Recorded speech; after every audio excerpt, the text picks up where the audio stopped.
Regular session minutes, I have a motion, we approve the meeting minutes.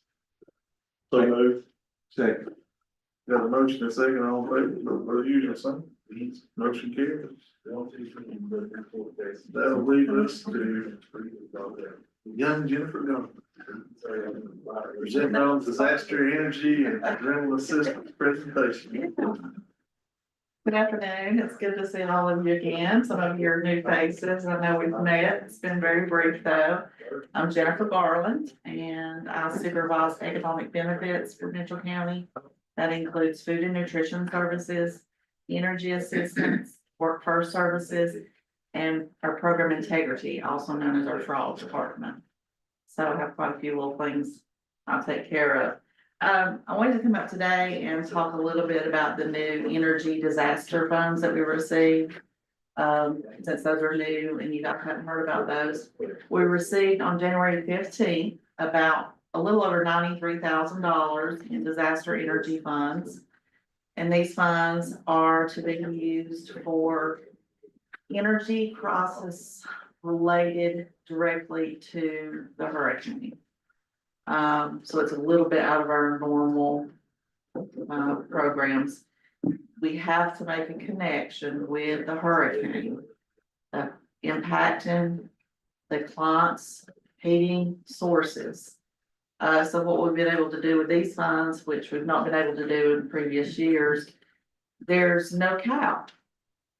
So we've been able to do some big ticket items. We've been able to replace a furnace with these funds. We've been able to put up a light pole for one customer who lost their light pole and didn't realize it was their responsibility from Duke to put that back up on their property. And so it's enabled us to do some kind of rare things. We can purchase coats, blankets, things like that.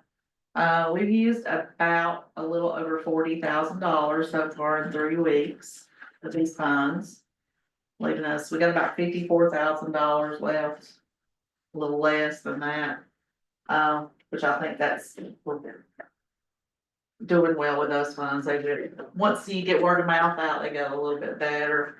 So that's that can help with utility bill assistance. And when we say we make a connection with the storm being lost, it's not necessarily I lost my heat pump because of the storm. It's more in depth than that. Some folks lost their jobs because of the hurricane, and are just having a difficult time paying their utility bills and things.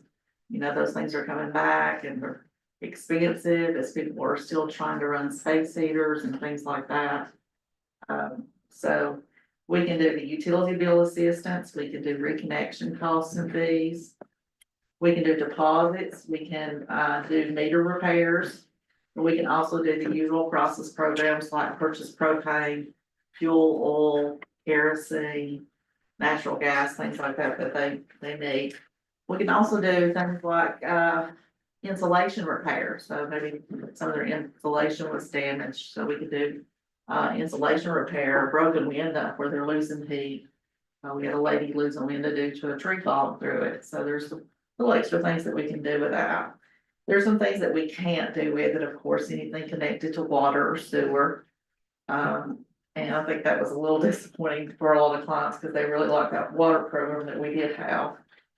And you can't do any kind of mortgage or rental assistance with this program because they built it into a different program that we'll hear a little bit about tonight. They did one thing that was really nice in that they increased the income limits for this program just a little bit from our normal limits, about $900 plus on a single person household. So that helped a lot of folks. It's going to help a lot of folks qualify that normally wouldn't qualify for our energy assistance programs. Any questions on that? The only thing that I feel like it came a little late. You know, we had snow just within a couple of weeks of the hurricane, and so today some of our regional folks are getting ready to meet with the governor, and he was inquiring about these programs, and that's the one thing that I entered in is you know, heat is a priority here in Western North Carolina. And to have waited this long, I feel like we left a lot of people out. Because that was one of the first things they had to get up and going was their heating source. So I wish it had came out a little bit sooner rather than later. So, the other thing I wanna just mention how the hurricane has impacted us at DSS is we're seeing that it's running long term. October wasn't the only impact month. We are seeing more folks come in and apply. In August, we had about 52 applications for food and nutrition. We're jumping up in the 70 numbers now. We've increased about 90 households from August to now. So we've added 90 household members. We get applications every day. And I think that program, the SNAP program, it had a lot of good things about it, but I think it came too early. I think it would be a great time to have one of those right now. Because when the SNAP program came, we had all the other resources, the distribution centers and things like that. I feel like it was almost just not a great time for it. So I kind of wish they were flipped. We got energy when we got DSNAP, and then now we have not enough. People applying and they're getting benefits, but you know, they're just supplement. It's not intended to purchase people's groceries. Food nutrition is just a supplemental program. But we're seeing some long-term effects of the hurricane, and I think we'll continue to see more and more. But hopefully with recovery, things will start to get better for folks. Any questions on either program? Don't forget to spread the word. We're hiring up there at Food Nutrition Services, so you know a good candidate, send them our way. Use awesome advertising. Thank you guys very much. Deanna is our representative for our Workforce program, and she is actually running the rental assistance program for us, so she's going to talk just a brief minute about that, let you guys have some information.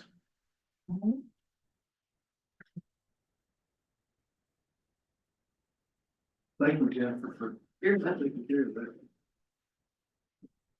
Okay, the disaster-related emergency rental assistance. The North Carolina Legislature allocated rental assistance funding for North Carolina residents in the disaster-impacted counties who suffered a housing crisis due to Hurricane Helene, a direct housing crisis. The eligible houses will receive a one-time payment in our county. It's $856. It can be up to that amount, depending on what the need is. And it's a one-time application.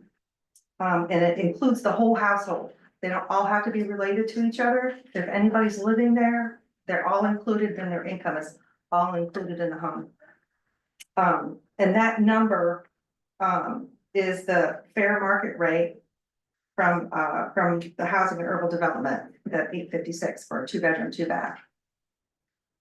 So it's a pretty turnkey program. They just have to tell me that, you know, it is. I ask them their story, what's happened since the hurricane, so they can create the story for me, so I can see whether it's directly impacting them, why they're at risk of eviction from their apartment, or if they're living somewhere else and they're having to rent something else while their home is being repaired.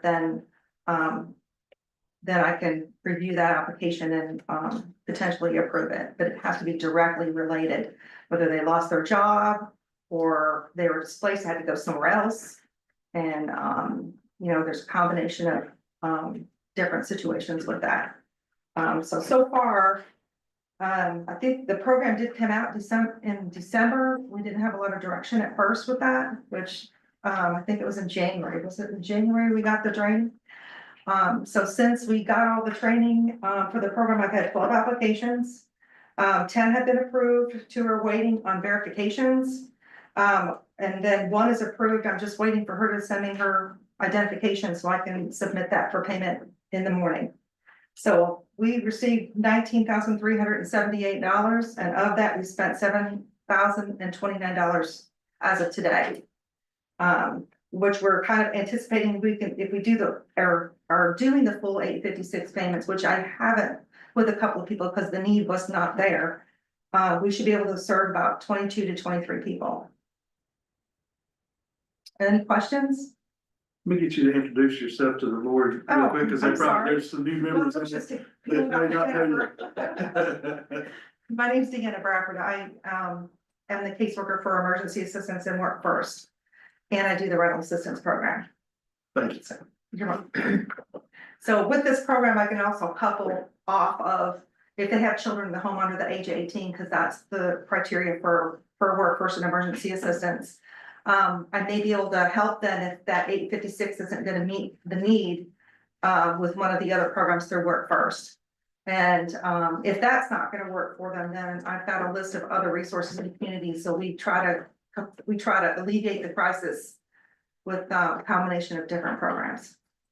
You said you had how many applications so far for the? So far 12. Well, actually 13, and one did not have a direct relationship, but we found him a resource up in someplace else. That's great. Any questions? Any questions for anybody? Thank you. Thank you.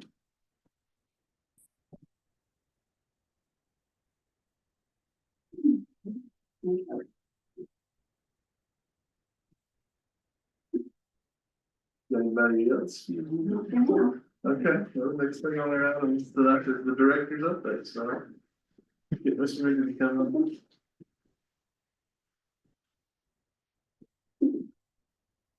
Good evening.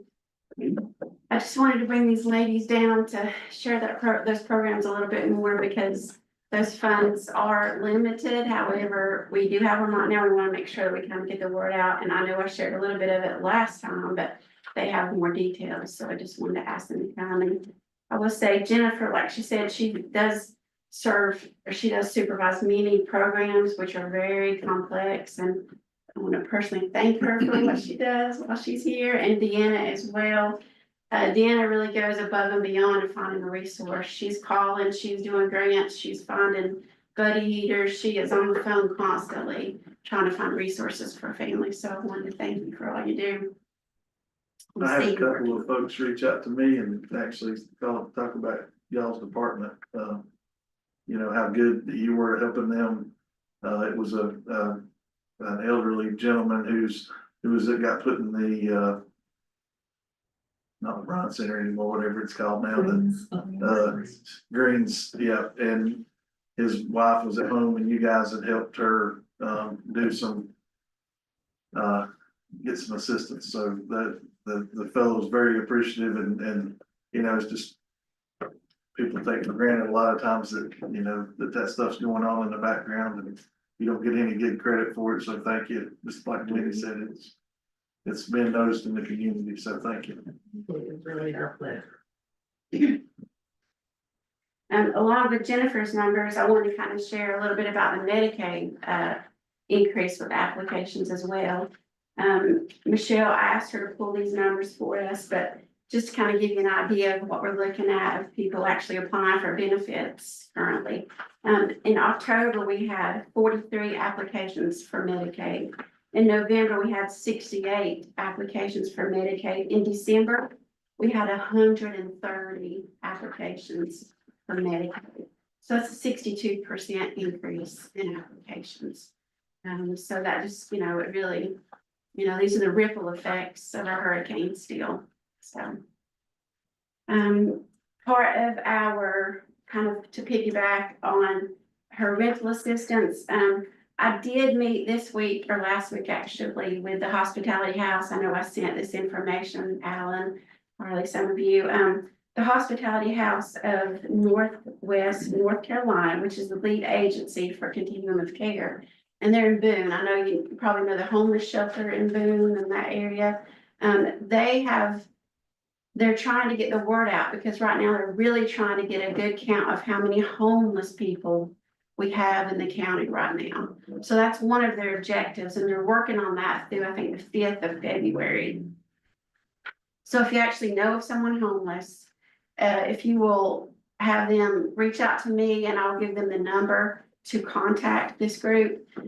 They're trying to really plug in any kind of services, almost like a case management service around them to help them with housing. And normally this group is up in Watauga County, Ash, and that area, but they're trickling down into our county now. And they're really trying to wrap around those that are here. But I have asked them to come and speak at our MDT meeting. This is our multidisciplinary team meeting that we host monthly. They will be here on the 11th of February at 11 o'clock. If any of you would like to attend that and get more information from them, we would love to have you there. But they're really just trying to, right now, their main thing is collecting numbers so they can ask for more assistance, more funds in helping the people in our county. But then they're also wanting to really kind of do some case management stuff with the homeless population and see how they can help. One of the things that they said that they could do is if they come across someone who is homeless, they can even help put them up in a hotel until they find somewhere for them to be more permanently. So I do have that contact information. If anyone needs that, just let me know.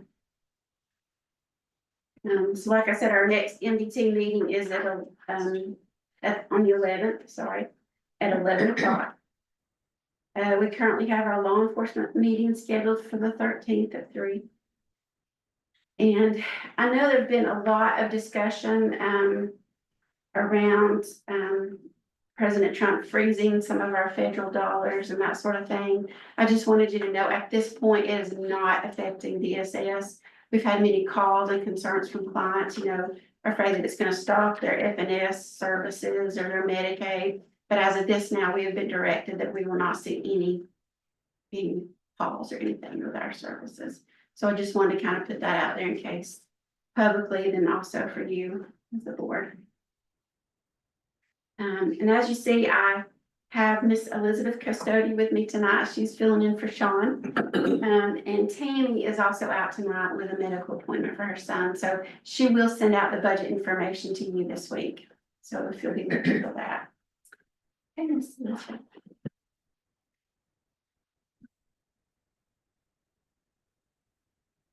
Good evening. I know you guys are expecting Sean, but This is a good I got surprise. chosen. This is a good surprise. I got chosen to take Sean's place. But my name is Elizabeth Custody and I'm the foster care and in-home supervisor and the visitation worker supervisor as well. And I got briefed with Sean and Wendy today, and this is probably the easiest numbers that I've ever had to call out. So I guess you all have the, okay, so I'm just gonna go by and do as I was directed to do. The total number of children in foster care is 30. And so there's no change to the numbers that you guys have, except I wanna let you guys know to look on the 18 to 21-year-old. It used to be 1, but we had a young lady, she turned 18 in January. And so she now is in the 18 to 21 program and she's enjoying that.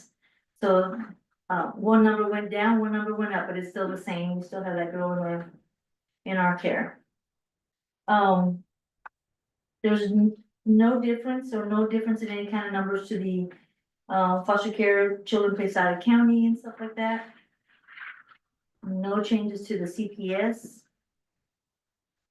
And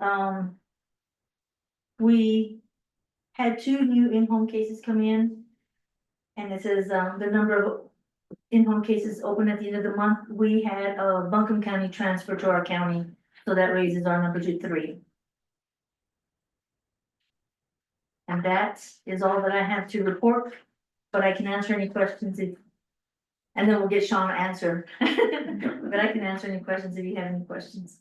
What is he, like when you transition from the 18 to the 21-year-old foster program, is it focused around helping them get housing and?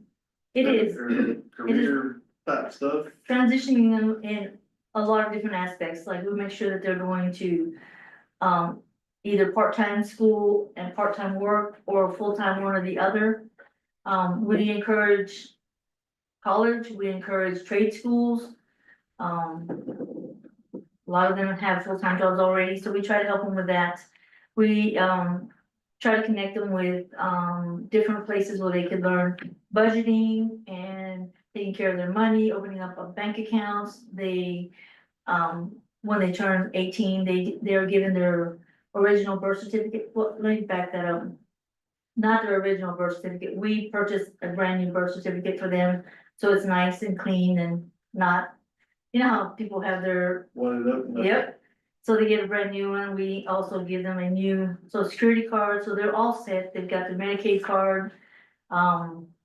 They've got me, I help them in whichever way I can, I go visit them once every 3 months.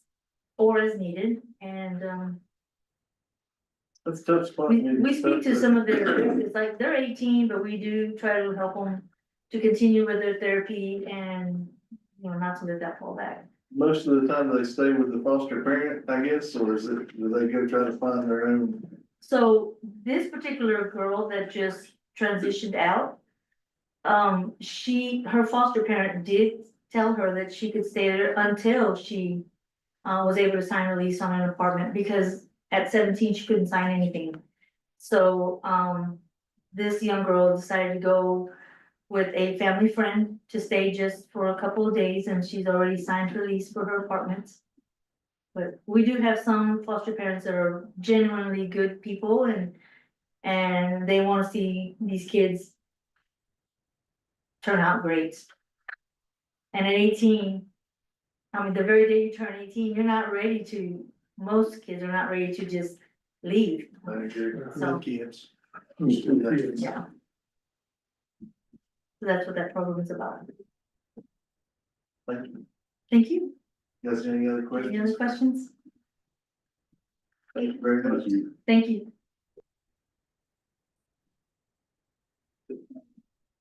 So, first part, roll out. 19. So Miss Tammy has got the, report, should be mailing that out later this week. It's ready to get on more comments, any, comments, Mr. Max? I just appreciate you bringing those ladies in and giving an update. It's always nice just to get a refresher, even though we've been on the board for a while. You're not around it every day, kind of. We'll get some stuff, so thanks. Mr. Ellis? Yeah, thank you guys for being here, and it was good for, I know for me and Dale, Hardy's been through it a few times, but the training that we did a couple of weeks ago was good help. Still learning about DSS, but thank God. Commissioner Hart? Good job.